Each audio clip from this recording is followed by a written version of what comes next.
Okay, let's call this meeting to order. Looks like we have 4, which is a quorum. If I could get an adoption of the agenda, did everyone have a chance to review the agenda? It was pretty brief, or the minutes rather. Let's do the agenda first. I move that we adopt the agenda Awesome. as it's written. All in favor? Aye. Aye. Cool, so moved. Don't see any visitor communication. I don't assume anything. I think they want to. You guys want to say anything? No? Good. Good. Did all you have a chance to look at the minutes? Thank you for taking the minutes. Do I have a motion to approve the minutes? I move that we approve the minutes. Okay, so moved. All say aye. Aye. Okay, so moved. All right, let's go to Scott for a presentation of UGB updates. Thank you, Chair. So this exercise is intended to be a conversation with the Parks Board.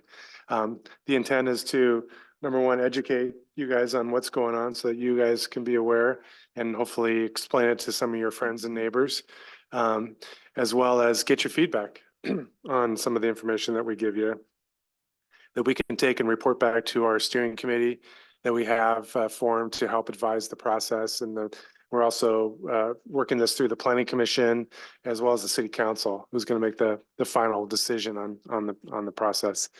We're intending to do as many of these conversations as we can throughout the community. I don't know if you were on the board back when we did the comprehensive plan. I think we did one with the Parks Board back then, but to utilize the community, utilize existing community groups and boards and commissions and try to get on their agendas and to present the information and get the feedback, which we found has been pretty effective in terms of getting out there and getting feedback. Because the way we used to do it was we would schedule an open house, from 4 to 6, and we'd have like 9 people show up. And they'd be the same 9 people that always show up to all the meetings. So they're not truly getting the feedback, the broad feedback that we desire. So we are enlisting our steering committee members to help with those. We've asked for volunteers, and they're actually going to take some of those on. Rotary, Kiwanis, the Quilt Festival, try to get into the schools with the leadership classes there. You name it. We think we have most of the boards and commissions represented, and I'm sure there's a few we've missed. But we've also talked about getting involved with or getting in front of the HOA, the individual HOAs, as another tool to get feedback. We in the council really placed an emphasis on public input and engagement through this process. So we're trying to go the extra mile and take extra time to do that. So with that, I'll just kind of lead you through what we've accomplished so far, which is the draft lands need report and the study area map. So Carol, if you wouldn't mind going forward, if you can. The arrow's working. Spacebar.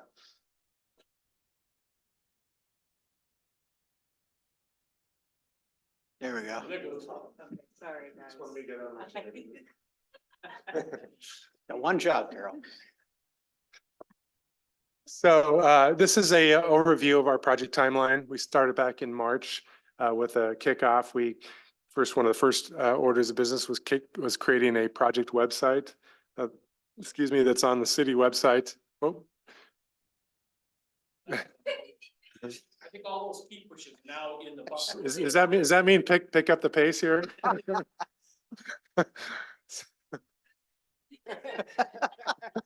Carol's got to be out of here at 4:20, I think. Sorry,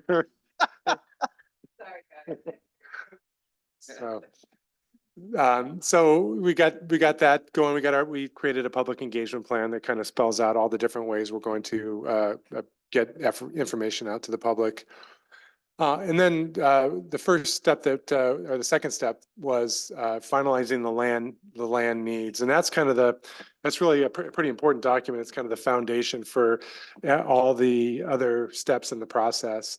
And that builds a lot on work that we've done in the community and over the last 4 or 5 years with the update to the comprehensive plan. We updated the housing needs analysis, which is a component of that, which takes a look at takes a really deep dive into what our projections are for how many housing units we will need in the future. And also doing an economic opportunities analysis. We went through the efficiency measures steps where we took a look at how we could be more efficient with the land that we already have within our existing boundaries before we consider expanding outwards. So that took about a year of process, which resulted in some increases to allow densities.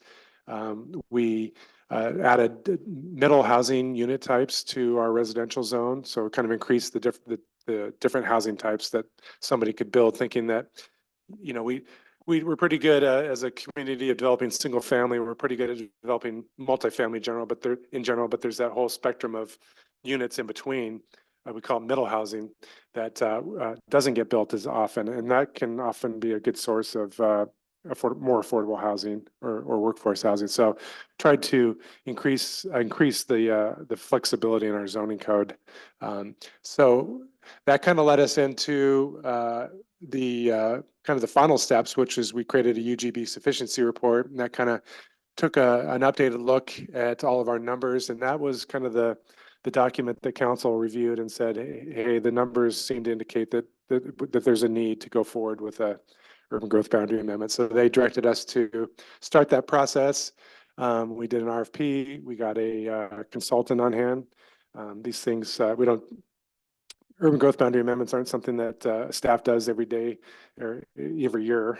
So it takes a lot of unique expertise. And plus, there's just a lot of analysis and a lot of legwork, which a small department doesn't always have the ability to take on. So we hired MIG Consulting, which is a group that you guys may have heard of because they've done a lot of work in the community so far. They help us update our comprehensive plan. So we thought there was a lot of continuity in keeping them on board. So now the step that we're in right now is to establish and analyze the study area, which will pretty much culminate with the council meeting on the 14th, where we'll present that information to them. The flow of information has been meet with the steering committee, get their feedback, then take it to the planning commission, then council as we go through each process. And so you can see that after we get through this process, the next step will actually be creating some maps of some different alternatives where these expansions could go. And then once we have those established, we'll take that out to the community and get feedback on that as well.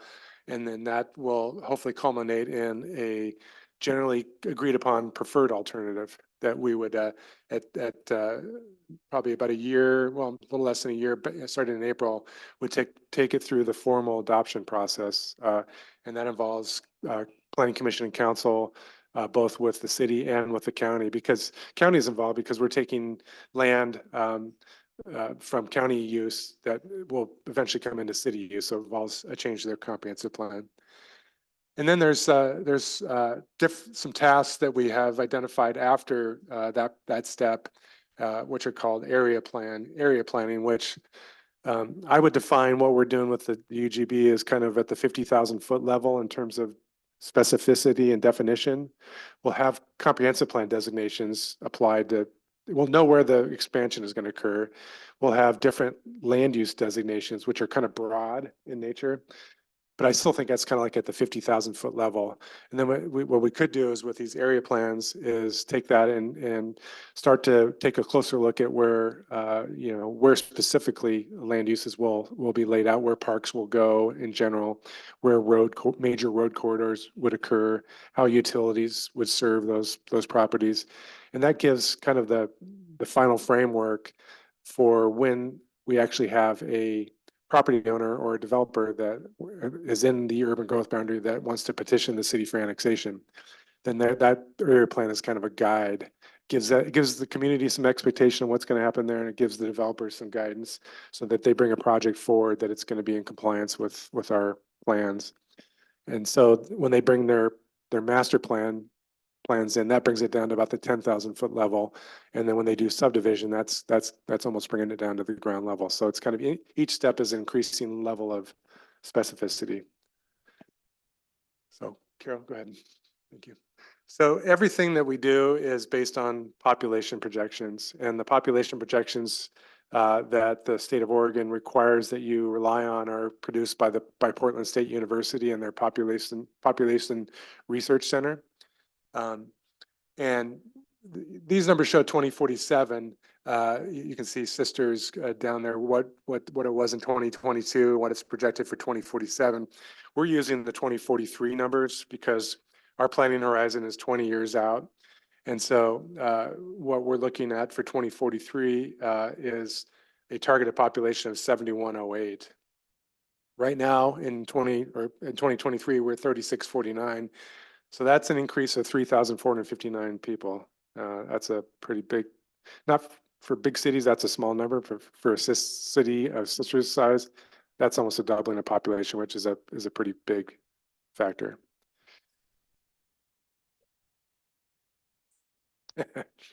Well, there's a whole, yeah, there's a methodology that they've developed over the years to arrive at this. And I wouldn't be able to explain it in detail to you, but if you're interested, you can geek out on their website and figure out kind of what their methodology is.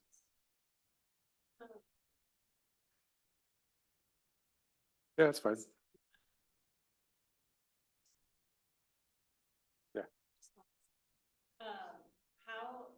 How does one city take those numbers and say, okay, well, we see that huge increase, but how do we still sustain a small town feel?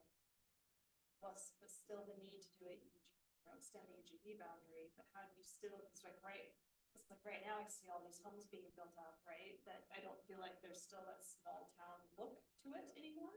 And so with the boundary going out, how is the city going to try to still maintain a small town feel about it, like city then? It's a great question. It's it's a challenge, to keep that small town feel when you're not the small town that you were like 20 years ago or even now. So, we are the kind of the basis of the Oregon land use plan law is to make sure that you adequately plan for expected growth. There are tools that I think that we can put into play zoning wise to a certain extent, but there are also limitations on that. I mean, we could put limits on that all the houses have to have certain types of siding and have front porches and look like a certain aesthetic, and keep building heights at a certain level to kind of keep that small town feel. I don't know if that's answering your question or not, but as we still required to accommodate the growth, but I think it's how you shape the character of the growth, and making sure we keep parks adequately sized and spaced throughout the development, walking paths, natural areas, preservation of trees, that kind of thing. And I other think- growth in the county too. It's like there's Sisters growth. There's also outside the current UGB, right? That's going to grow as well. Toll gate, whatever. To a much more limited basis. But Yeah. They are allowed to grow a little bit. You won't see any more toll gate type development. In fact, Matt had told me, look, those apparently got approved, or they filed their final plat days before the growth management law went into effect back in 1973 or so. Maybe that was a bad example, but I just meant homes outside of the city limits that are not. Correct. You'll see some limited growth, but we have RR10 zoning now, which the minimum lot size for a new lot would be 10 acres. So pretty hard it's limited development out there.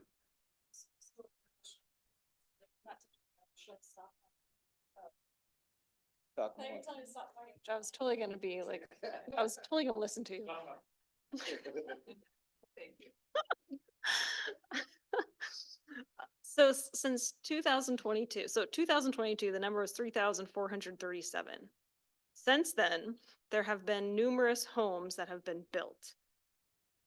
Does the city take into consideration that number of homes that have been built since then to take into account for the numbers to get to that 7,911?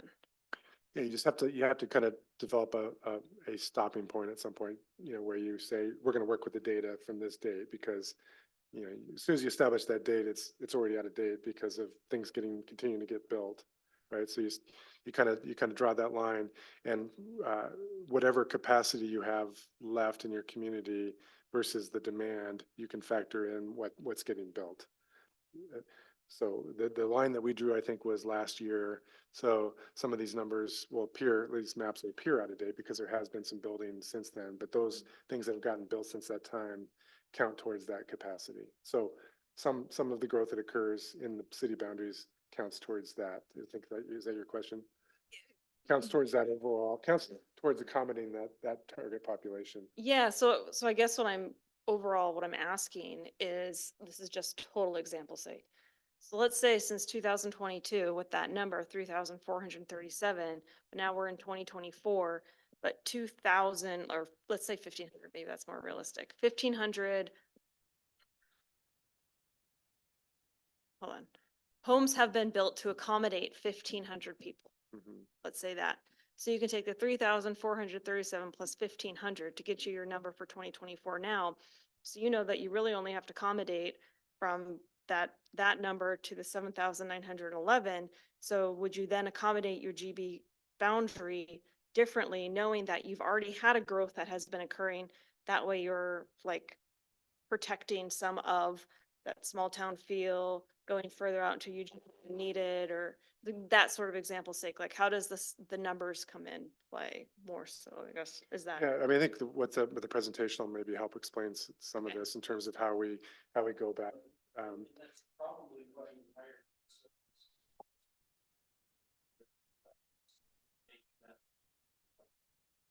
That's a big reason why, yeah, that's a big reason why we enlisted the help of MIG, who's kind of one of the leaders in land use, private land use consulting in Oregon, so. And let me just add, the state says we have to use the numbers from Portland State. Those are the numbers that we have to use in making these determinations. They're not without controversy. There's been a lot of discussion. Are they accurate? Are they too high? I mean, we don't have an answer to that, but those are the cards right now. The cards that are in our hand are the cards that say that. So you have to plan accordingly. Realize that when the urban growth boundary is expanded, that land does not automatically come into the city for development. It actually stays on the county tax rolls until an individual or a group request annexation into the city. That's another entire process that the city council would be involved in. And that's when there's a lot of opportunity to say what kind of things can or can't go in that piece of property being bought into the city. There's been a lot of complaint about what's happened on the other end of town with the meadows and everything, some of these things. Those came in under rules that were in place 20 years ago, that land. And so those are the rules it gets to operate under. This land will come in under rules that will be established sometime in the next 2 or 3 years, or 2 years as we go through this process. And that gives us more opportunity to try to do some things that maybe we don't see done now. But I know that doesn't help, but be aware that discussion in the number doesn't help us. Because that's what we're pinned to. So even if like that, let's say example sake, right now, 2024, we're actually at 8,000. Our number was over that. Well, I think what they're saying is they have to have a starting point, and then they get the recommendation, and then adjustments are made at that point. Those numbers will come into play, but they have to start somewhere. That's why they started with the 2022 number. So they have to start somewhere. And I'm sure when they come back with this urban growth plan, then they'll start calculating backwards. Yeah, things that have been built, I think your Kinda like- question, things that have been built lately, Kind of like what we are just, counting towards the need, counting towards that overall So number. that will be taken into account with. Yeah, things like woodlands, like the stuff, all that stuff that's not been built over there, that's factored in towards meeting that demand. So projects that have already been approved. So good portion of it's we think we can accommodate in the city boundary, and then the parts that we can't, that's the part that is the expansion. kind of like the same thing we just did with the master plan. We had this master plan that was outdated. They're always outdated because numbers are always changing. Populations change, growth. Right. Yeah. And That's then why we you have to revamp that's why you it. need to keep updating these things. Right. more than, we won't wait 20 years to update it again. Yeah. And I'll make one more comment from city council perspective that when we do this process, because it's long, it's convoluted, it's controversial, it's expensive. My position as a city councilor is that we should bring in all the land that we think we will need for the next however many years, even if we don't. Because right now our urban growth boundary is our city limit, and that's an issue. And I think we only city in the state where the UGB and the city limits are the same. So if we're gonna go through this process and identify land and target land, we should identify and target as much land as we can to meet our needs, even if we never need that land. That way, it stays in the bucket for us. It's an urban reserve or something like that. It gets a special designation. It stays on the county tax rolls. But it means that there's another time down the road, 10, 15, 25, 35 years from now, where there has to be more growth. It allows that to happen. We'll have to go through this particular process. Thank you. So feel free to answer all good questions. Hopefully, you know, when I go through this, it'll help explain some of this, some of your thoughts and questions. So just getting back to the population. So like I said, all the study is based on that. So, you know, we're required to use those numbers. You can push back on those numbers a little bit, and our numbers actually got revised higher because it was just, the state came back or PSU came back and said we underestimated the first time. And everybody kind of felt that was probably the case. But the city will only expand as the market demands, as the market will accommodate. We're not, like Councilor said, it's not, doesn't all come in at once. It's intended to be a 20-year plan. We might be a little bit on the low side after 20 years, so we might need a little more, or the market could change and we don't need as much as we thought. But we don't bring that property in unless there's a market demand for it, unless somebody thinks that there's a market demand for it. So the long and short is that we're going to need about 1,539 additional households. And there's about 2.4, the average is about 2.4 people per household in Sisters. So you take that population and that's how you increase, and that's how you get to households.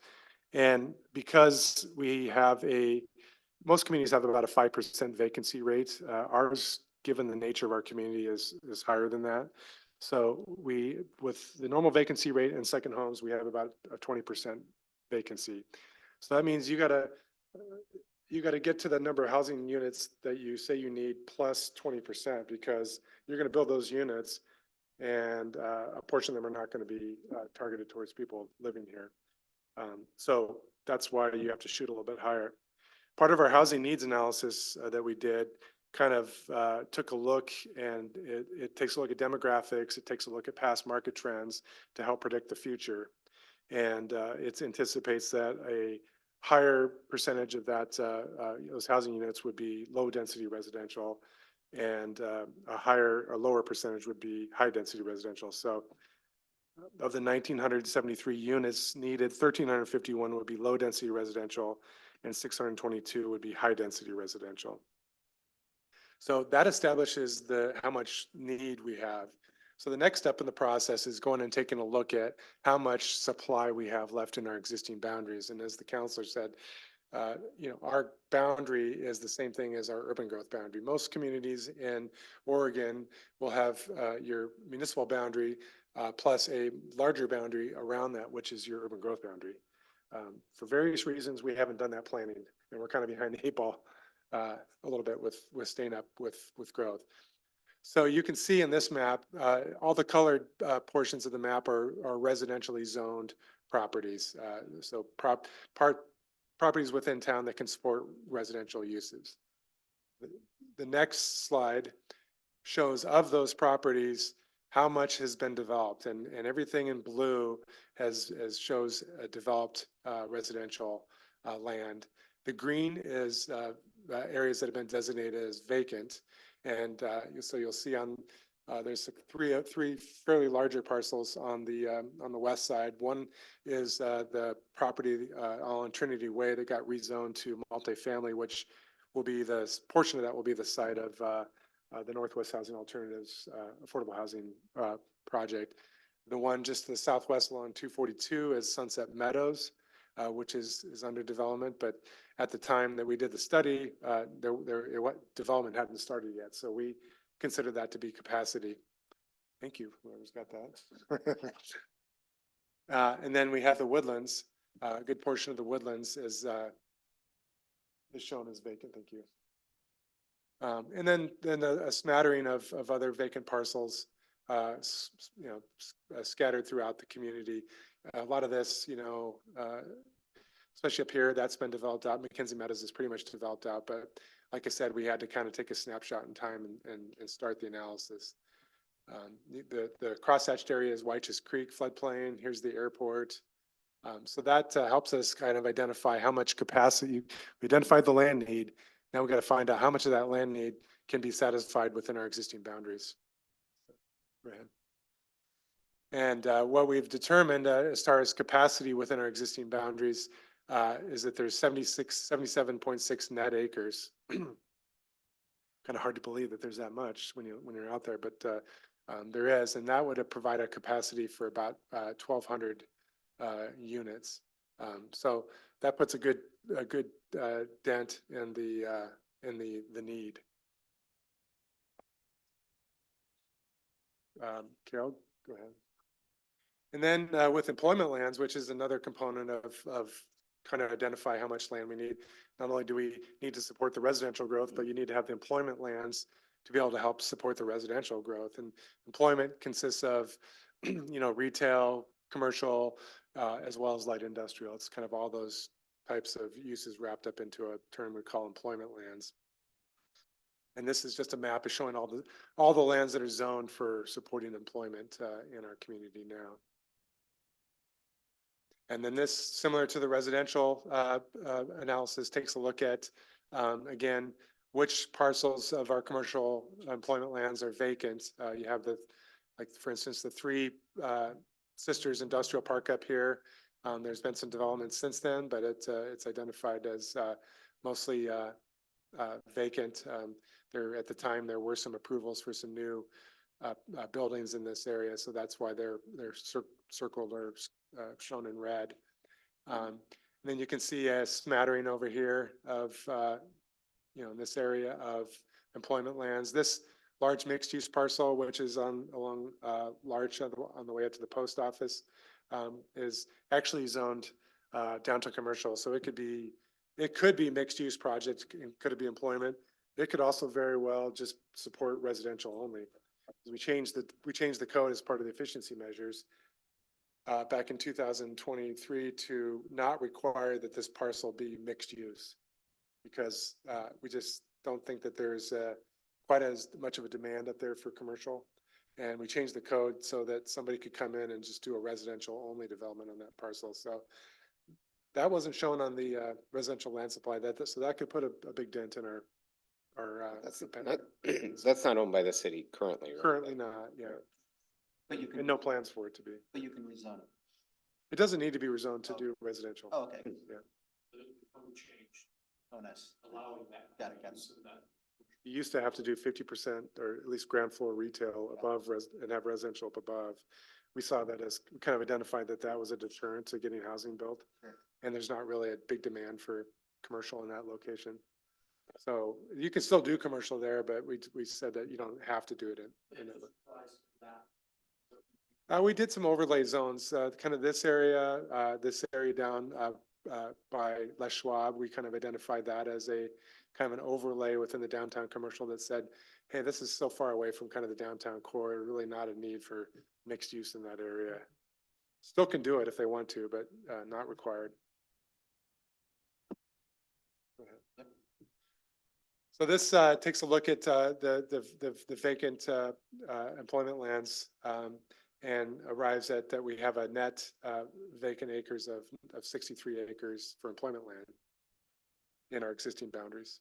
Percentage wise, what's that? Percentage of the total Yeah, of our total employment lands? Yeah, I don't have that number. Yeah. I can get back to you on that if you want. you should have that column. I like that I'm column. going to add that for the next I like that presentation. You like percentages? That's interesting. I agree, it is interesting. Makes sense. So Good to hear. So we've identified the land need and we've identified the capacity of our existing boundaries. And what this table does is attempts to reconcile the two. And takes a look at residential density total of what we've identified as the demand, the needed acreage of 183 acres to meet the identified housing units to accommodate the 20-year population. Here's the net supply that we have in our existing boundaries. So the difference between these two numbers equals the net acreage of needed. But we need gross acreage. And the reason why we need more acreage, we need the gross, not the net, is the gross is the overall amount of land. But when you develop a property, you have to take out about 20% of it before right-of-ways that you can't develop, open space, parks. And so that's what you can net out, and that's what you can actually develop, and that's what our densities are based on. So that's an important number. That's why we got to look at gross acreage overall, but we also have to look at net acreage. And I mentioned in our housing needs analysis, identify that we need, and this is kind of a little bit, been somewhat a little bit of an eye opener in that, we haven't generally agreed upon affordable housing issue in this community. So why are we proposing to build more single family and less multifamily? That's been a question that's been raised, and it's a good question, but there's methodology in terms of how the state requires us to do our housing needs analysis, and a lot of it is kind of dependent on, you look back at market trends, what past market trends are to help predict the future. Most people move to sisters because they want to have a single family home, and that's kind of traditionally been the development pattern, and that's the desire. So that's kind of the way the analysis looks at the future, is that is still going to be in high demand. What we also would like to see here in the community is more opportunities for multifamily, so we can address some of our affordable housing issues. You can't really turn those ratios around overnight because the market is what it is, but you can slowly start to kind of push on it a little bit to get a little bit more multifamily and a little bit less single family to kind of help with some of those goals, those community goals. And the interesting thing here is you can see this minus number. That means that we already have 30 acres. We have enough demand. We have enough multifamily zone land in our existing boundaries to meet the demand. So technically, we don't need any more multifamily zone land in the expanded UGB, but we do need more land for lower density residential. And also, I guess I should look in the gross acreage category. So we've identified the need for 53 acres of employment lands to help over 20 years to help meet the need for that. And then we inquired or consulted with the school district to kind of identify what their needs might be with the population projections that we shared with them, shared with the superintendent. And it was his recommendation that we allot some land for a potential new elementary school in the future. Not is something that won't be needed anytime soon, but towards the end of that 20-year time frame, he thought that there might be a need for one, and that his recommendation would be to make sure we allotted some land for that. And it was an elementary school that was the recommendation. So what's the difference between low density residential, high density residential? Yeah, it's a good question. That's it's kind of a units per acre, but a low density is kind of your single family and maybe your duplex, triplex, and high density is kind of more of your multifamily apartments and whatnot. If we go back, there's a specific density kind of range for each, but that's the general breakdown. And then this residential is just like one house. That's just a single family. That's low density. Low density. Well, there's three categories. Yeah, this is Different category. the overall. This includes both these two. So these two numbers add up to this. Yeah. Single family would be in Low here. density. Yeah. Yeah. What do you say? That minus 36, is that taken out or of that bottom number? Cause I'm adding it up and I don't understand. It's basically, Yeah. it basically means that we have a surplus within the existing boundary for multifamily, so therefore don't need any more multifamily zone land. Right, but I'm looking at the total at the bottom, the very total of land needed. So are you including -36. -36? Or are you just not including that as a number? I think it should, hopefully it doesn't include it at all. Okay, I'd have to add it up, but it shouldn't add, it shouldn't include that at all. If it does, I'm wrong. yeah, I But don't, the I'm- idea, Ace is checking your math. I tried to use a calculator, but I can't figure out where those numbers are coming from, honestly. you already tried to add it up. I did. It was neither of those bottom numbers, so that's why I was asking. I worked with math. I always say I forgot my abacus. we're planners, not mathematicians. Is the note check your numbers? Is that your note? God. All right. I'm used to checking. That negative number is super interesting. That's interesting that we have High density. surplus projected. So does that mean it's already zoned for high density?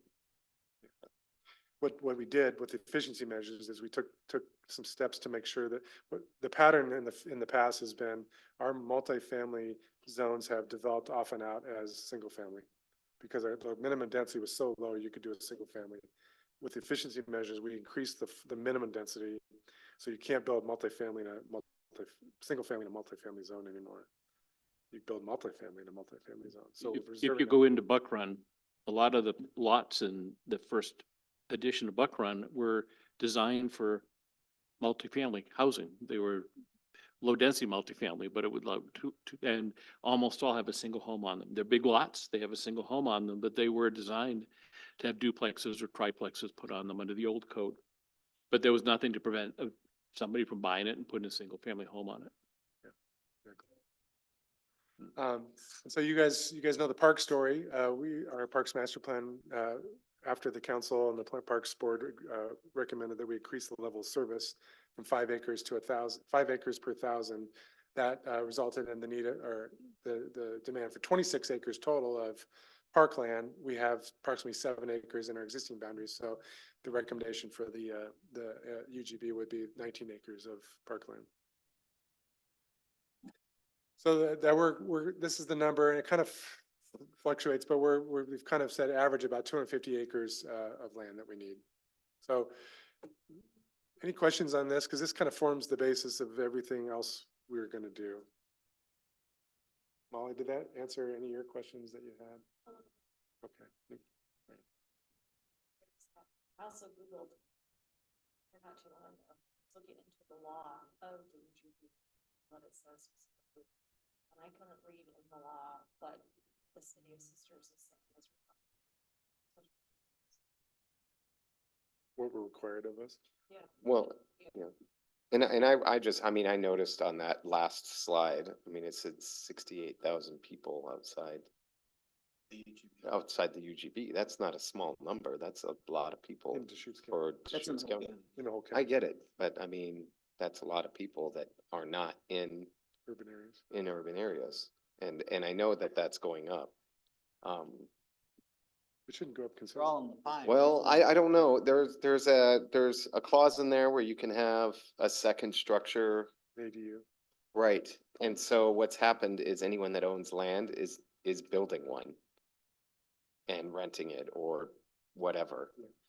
It was about a year ago, the Deschutes planner, I can't remember what he was doing, but he said it was triple the requests in the last They- couple of years that he's ever Because they seen loosen in the- urban they growth loosen the boundary. restrictions on them a little bit, or a lot of it.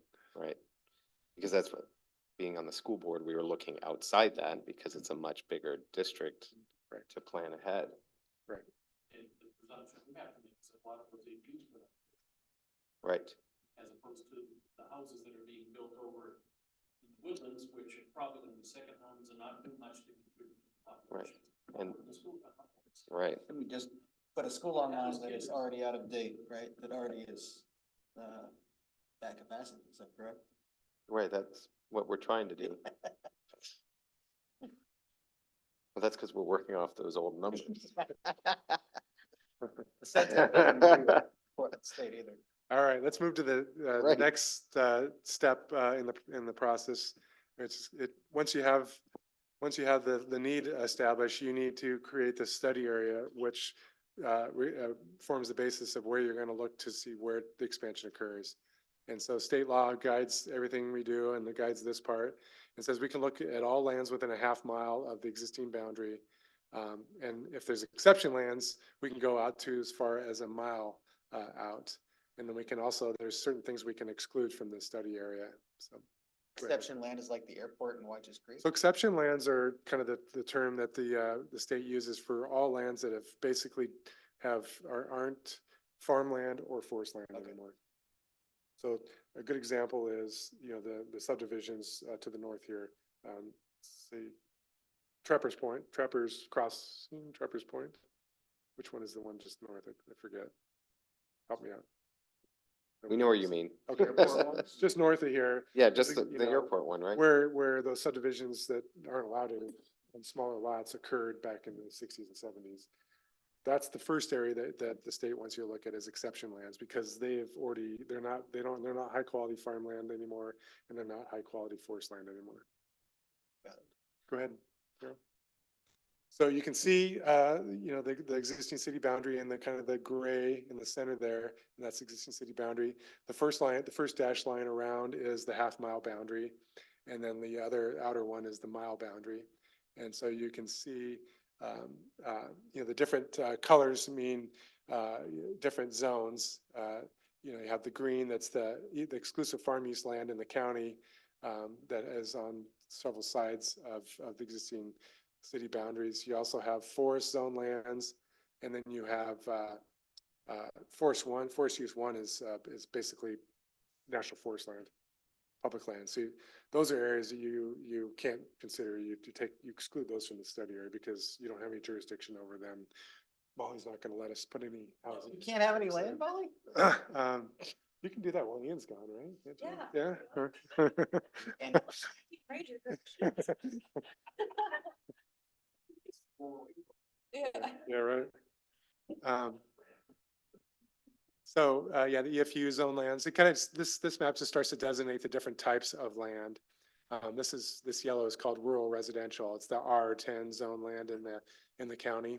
And you can see just from all these different lot lines, how they've already been subdivided quite a bit into, 3 to 5 to 10 acre lots. That was before the zoning. Well, that was likely before like Tollgate happened, Crossroads, literally days, I think, before the state's land use planning law went into effect. So those you would not be able to do that kind of development now, but they're there. So is that permanent, or would that be would it be divided up These? differently by the? The marks here, it's clear up to the biggest yellow is the rural residential, 10 acres minimum, right? Yeah. Now, But if it was consumed by the city boundary, it would be rezoned. It would stay a county zone basically until such time they propose annexation, and then they would apply for a city zoning. at that Right, point. that by they wanted it. resident, if the resident wanted to do that. The cities don't generally go out and annex lands Right. without the property owner's consent. It's usually wait for the property owners to come forward. Would anyone not do that? I mean, Not come forward. yeah, Well, there's some people that, aren't in a hurry to sell. There's some, if their parcel, say this area was brought into the UGB, and this person up here wanted to annex, they're not contiguous to the city boundary. They'd have to wait till these parcels Oh, I kind of see. slowly, so it's incremental. You can't just. wow, that's my back fence. that's wild. Yeah. that's the area that was excluded, the Trappers Point. Well, this is what we call exception lands. And so, if you go to the next map, or next slide, Carol, it kind of, this kind of just shows, interestingly enough, how close these exception lands are to our half mile, but because they're outside of the half mile, they're not under consideration for being brought in. Wow. Yeah, it's almost like somebody designed that, right? I suspect it did. Yeah. Interesting. So go to the next one, Carol. Mark. So this map is just intended to show, you know, I mentioned the half-mile boundary is the limit, but if you have exception lands that are contiguous, that are outside of the half mile, contiguous to ones that are inside the half mile, then you can consider those as well. So go ahead, Carol. And then you can remove from the study area any constraints or conservation easements. The school owns this parcel, and I think it's managed by the Deschutes Land Trust. Is that right, Asa? Do you know? It's sort of, it's a combination, yes. Okay. This All right. Yes, I mean, it is, but I thought they were doing some thinning in there. But whatever, it's because it's a conservation easement, it basically means it's precluded. Right. Yeah, we're not going to look at it because it's basically preserved land. The crosshatch area here shows the floodplain of Wychus Creek, also of Indian Ford Creek. There's wetlands in this area as well that don't show up on here. And then you have the airport. The runway, the actual runway is kind of down here. This is kind of what we call the airport, kind of the runway protection zone where residential would not be allowed in that area. Next slide. And again, as I mentioned, there's quite a bit of federal ownership of land in this area. So those are areas that we can exclude from the map. And the feds never deed stuff to cities. Does that ever happen? There's land swaps that occur. Perfect example. Yeah. Right. They do that on a larger scale? I mean, that was only the second in the nation. really, wow. What? So it's rare, you could say. Okay. A land swap here. Yeah. Second in the nation? Yeah.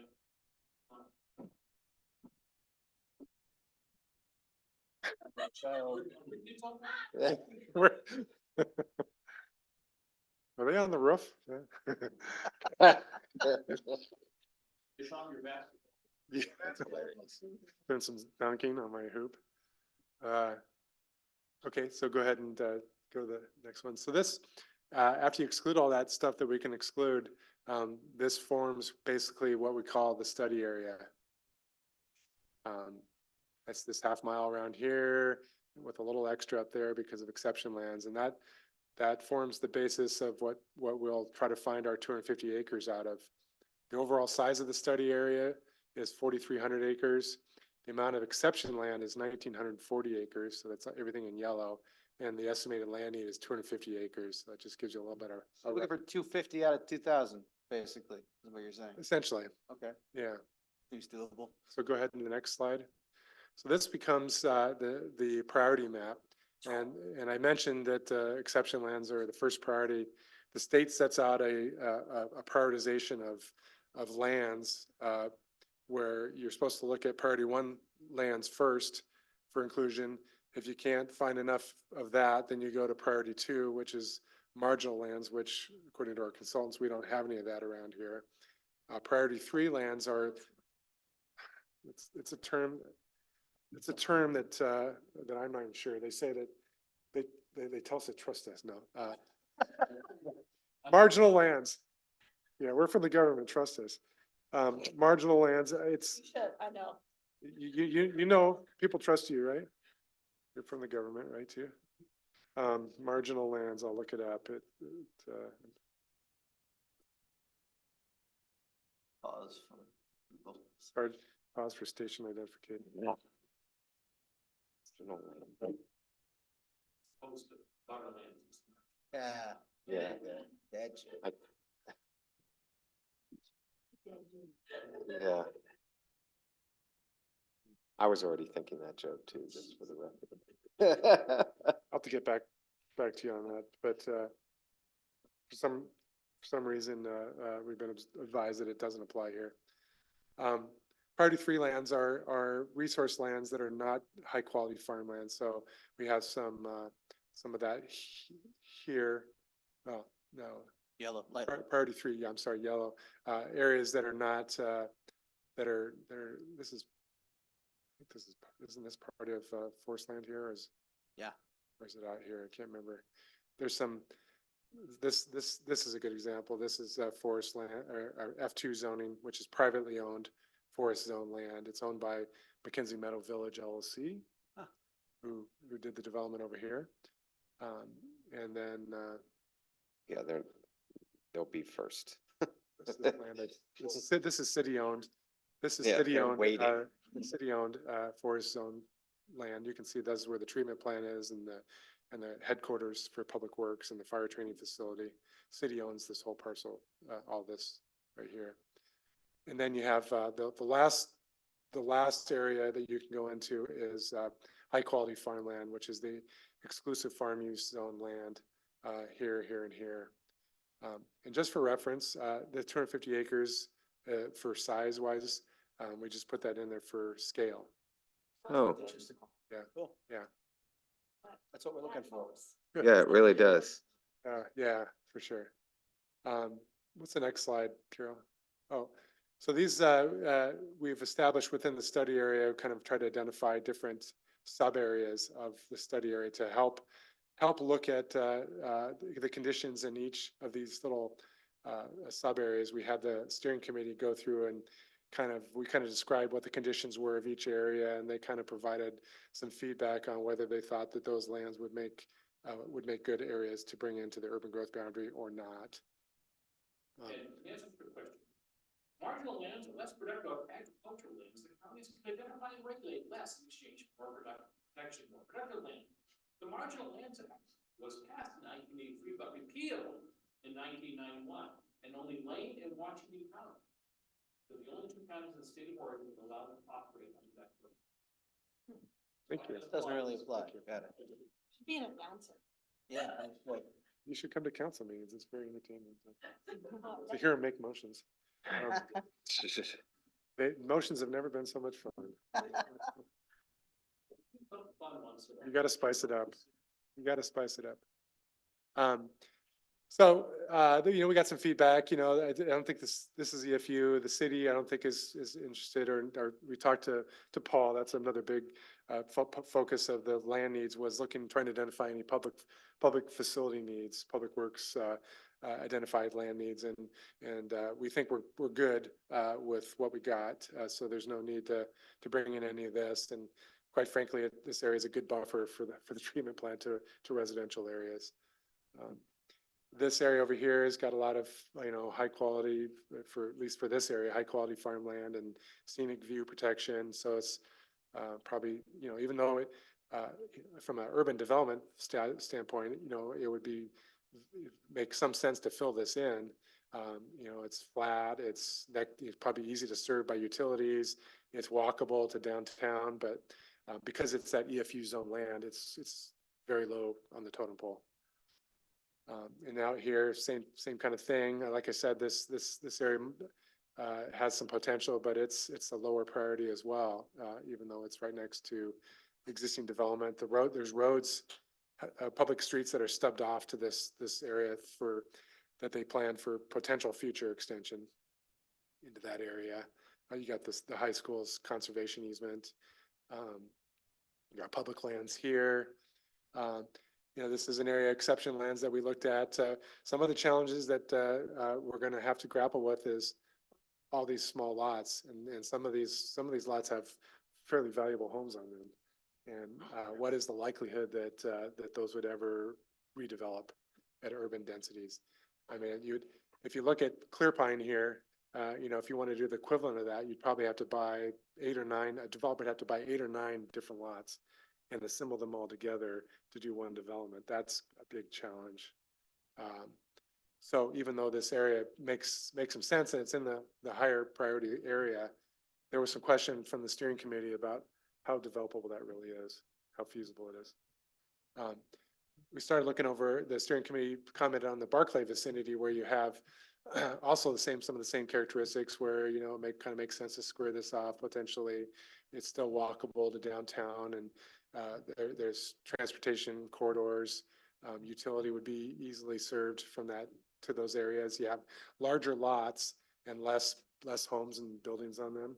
Steering committee said, hey, that might be some low hanging fruit, and more feasible in that area. So those are some of the comments we've had. We didn't get a chance, we didn't, this area up here is obviously on the beach, is probably, less feasible. That's probably a long ways off from, that's probably 2 or 3 UGB amendments, in the future for consideration. You got steep slopes here, and access back and forth might preclude that from being developed. There may be some consideration over here. It's still early in the process, and we don't know where it's going to go yet. I think the next step is going to be taking some of these comments and this feedback, and then kind of developing some scenarios of different possibilities, and then having the community weigh in on that. Okay, back to that maybe. So what is an interesting and preliminary finding, I guess, is you saw that number of area of exception land being 1,900 acres, us needing only 250 acres.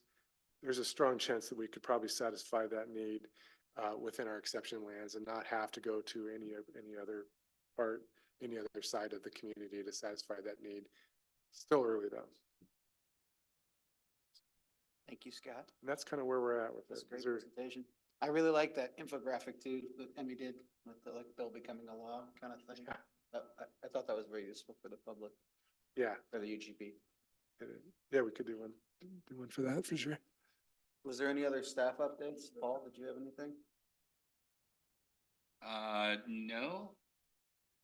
I guess the one thing that you're aware of that we're still waiting on is to hear about the grant for the planning of the Northwest Park, which should be coming in from OPRD anytime. So hopefully we get that. Correct, the almost 3 acre piece there that we're gonna master plan. That was one of my questions, you walked through there the other day and saw that that's really coming along. There's a lot of units in it, so I just was curious if there was any kind of timeline when that's gonna be developed, and if that's the responsibility of the city or the developer that's doing it. Or something. So the developer donated it to the city, so we got it. We own it, we'll develop it, it's our responsibility. The master plan process will allow the community to tell us what they want there. And then we'll have to Ice rink. probably have a lot of bake sales. We're talking ice rinks and, I mean, Water takes it. Depends what you want. You want a $19 million park or a $300,000 park? if you want what's there, it's probably pretty easy to happen. Yeah. Yeah, But you remember from the Parks Master Plan to do the whole thing was over $10 Multi-use. million. Pavilion, So- yeah. That's what you submitted with the grant, which is the plan, was based on that master plan drawing. Yeah, What was the amount of that? over 10 mil. No, for the grant. No, the actual grant. Oh, just the planning grant? Yeah. It was like 50,000. And that went out in August? I think, have you heard when they're released? Well, you went for a construction, we went for a planning, so. Take the grant, buy a bunch of Bitcoin. In the next couple months. Into September, we'll be here like tomorrow. Thanks, Paul. Any other parks updates? Any questions? More than happy to answer. Curiosity question, Paul, and maybe I should hold on. For their information, the land that that currently has the old roadbed on it, and that's all being dug up, and that stays right away for ODOT? Or will some of that come to us as city land? The majority of it will stay ODOT because they're using that for the oversized loads. That's why I wondered. Yeah, Talking about the roundabout. thank you. Because I'd had questions. Is that gonna become part of a park? And I thought it was the oversized load. Yep. piece. Yep. Jen, you want to give us an update? Yeah, so as Paul said, we just did our presentation for the local government grant program for the development of this 8 acre parcel over here. And so preliminary preliminarily, we are in the, we're recommended by the steering committee to the state to get that funded, but the state, it has to meet as a committee and actually approve all that. So we have a few more weeks and we'll find that out, soon. So we're excited about that. Thank you to Jordan Wheeler, who joined us for that call and just kind of talked about the collaboration and because the city has designated some SDC funds to help fund that. So yay, City of Sisters, thank you. We are, if you haven't looked at your nugget today, you should, because there you go. Your fall recreation guide's in there, so please take a look at that. And registration's now open. And then the other exciting part, it's all about this facility over here, right? So we are in the middle, our construction remodel is out to bid right now. Thank you, Gary. Our bids close on Wednesday and the board will be approving, we'll be awarding the contract at the next board meeting. So then we'll have a better timeline as to when that remodel will happen. Our goal still is to have it completed by December 31st. That'll be really kind of up to the board if there's like a premium to get it done by that time. And so we'll have a little bit more of an update as to the timeline after that, but we're really excited. We got the keys a few weeks ago. I feel like that's my home away from home at this point, and I might as well just have two offices at this point, but lots of good things. So I'm happy to give you more updates if you have any questions. Thanks, Jen. Of course. Any other business or open discussion? I did want to personally, I want to call out Asa. You helped with the community garden. You were just in the community garden and you ran into the owners and had a discussion with them. And I think that led to maybe them having a discussion with the community garden folks and them getting sort of a reprieve, if you will, right? So I just want to thank you for doing that, being an active community member and Sure, I just Getting made a people- suggestion and they. getting they people did to it. talk to them. And that was great. And it's sort of, yeah, Well, you know what's going on with the community garden. They're looking for a place. Well, now we have a plot there. So I went over there and the owners of the airport were there. And so I talked to them for like 20 minutes. And I'm like, I don't think you understand how stressed out these garden people are because you're kicking them out. Yeah. I just said to them, you know, what is the issue? And they told me some annoyances. And I was like, well, if they solve all these problems, would you let them stay there so they can raise funds to buy a piece of land? I was like, 10 years. They're like, well, no, probably not 10 years, but yeah, we would do that. So then I called them and said, go make a proposal to make these changes. Yeah. And in the end, I don't think they had any changes to make, but they agreed to let them stay longer. until they find a new home. So Until they still have to do need a new look. home. But the panic around finding a place for that committee was more than they could handle. Yeah. And they don't have the funds to look elsewhere without a donation. And so, No, it's good. No, yeah. Getting people to talk. Exactly. yeah, and unfortunately it got a bad rap because they made a proposal to the public about the park, about Cliff Clemens Park, without even saying, this hasn't been voted on. This is literally just an idea, but everyone felt in the meeting that was around the park, like all of a sudden you're forcing this garden in our backyard, not my backyard, right? And so there was all this pushback as opposed to remembering it's a community garden for the community. We're not trying to force anything on anyone. We're trying to find a home. So we still have to keep in front of us, I think, as a board, right, in the next. Yeah, I mean, it's Whatever, it's not couple of done. years, it needs to be something that we need to help them, maybe help them with. Potentially, but if they get it Absolutely, right, and that's the goal, is they should find their own private, I think it works better on private. I mean, I even asked them, did you offer to lease the land from the airport? Did you offer to buy the land? Yeah. They haven't done Yeah. either of those Yeah, things. Yeah, that was. Yeah, I mean, Just that's getting people basically to all I talk did is I about it. talked to them and said, hey, would you Yeah, work thank with you. them? That's Official. all. I didn't do anything else. You could buy him some time to, might parallel really well with this process. Correct, Right. exactly. There's a existing really nice garden down there that worked great. Right. Excellent. Any other open business? No? All right, let's adjourn. So I have something that's not part related. Yeah. But I just wanted to, because we didn't get in the nugget and I was really sad. I don't know what happened. It failed on my part, I guess. I swear I submitted it in the events calendar. But Smokey Bear is turning 80 on Friday. What are we doing? What are we doing? So we're having a birthday party from 11 to 1 at the ranger station. We're having a coloring contest for kids and a spin the wheel to get some swag. And a Polaroid picture with Smokey. First 50 get to keep their Polaroid, but of course we're counting on a lot of parents to come with their smartphones. Nice.